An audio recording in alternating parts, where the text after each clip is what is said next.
when you look at all of these things that you do, like what's your goal, like your big picture goal for kids and parents and families? Mm, It's a great question. Just really starting out with an easy one. I It's a really great question to think about. And Sissy, I'd be excited to hear what you'd say. I'd only respond by saying, I think we would both say in 30 years of doing this work, it's never been a harder time to be a kid. It's never been a more complicated time to be an adolescent, which means it's never been a harder time to be a parent.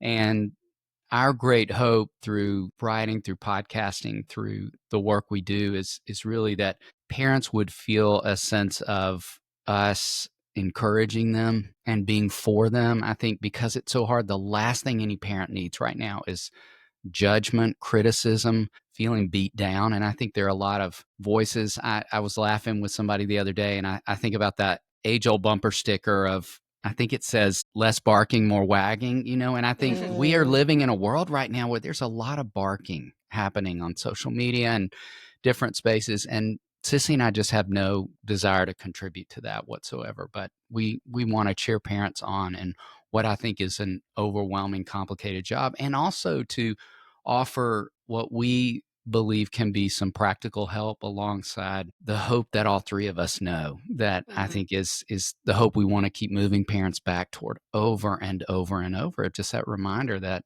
the God who made these extraordinary human beings that we've been given and, entrusted to us will protect and provide for them. And we just get to steward these gifts. And so I think those are the reminders that feel the most important to us.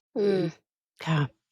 I would only add, David, I love how you answered that question. And I think it is such an honor to have done this work for 3 decades. And, so many people that are therapists and then end up writing books, doing things like that, stop the work of being with kids and families because there are so many demands on your time.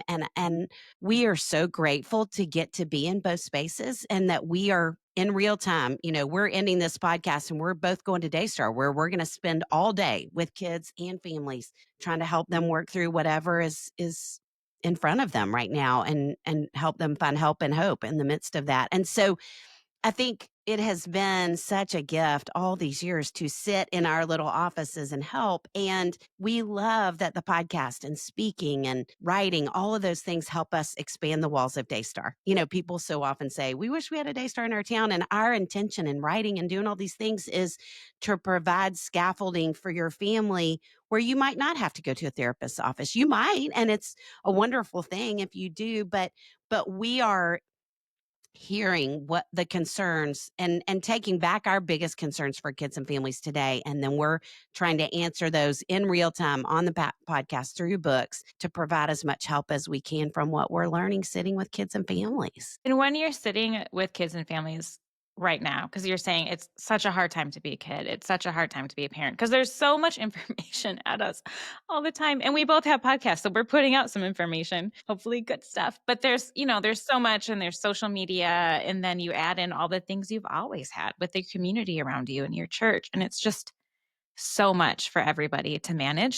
What are the things that you're seeing right now with kids and anxiety and being able to regulate emotions and, be resilient? And what are you seeing in kids the most? Well, I'd say first off, I think to your great point, it's important to acknowledge that we have access to more information than any other time in history. And information is empowering and it can also be overwhelming. I think every one of us listening, if we got really honest, would all say, okay, we have all fallen into that trap of, I have kind of a funny sensation in my body and I start Googling it and then I've diagnosed myself with some chronic Dr. Google. terminal disease. Exactly.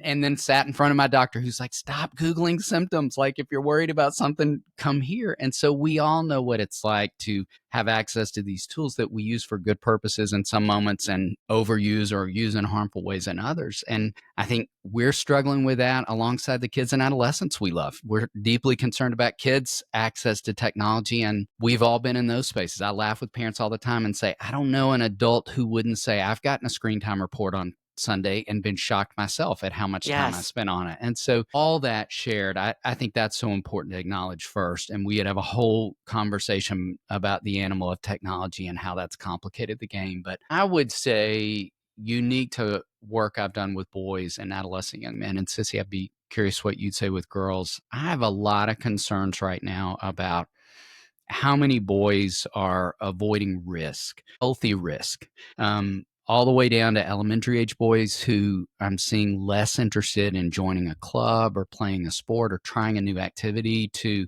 adolescent boys who have little to no interest in getting their driver's license, getting a part-time job, asking a girl to a homecoming dance, taking the ACT line to college. And that's not to say college is the end all be all for every kid,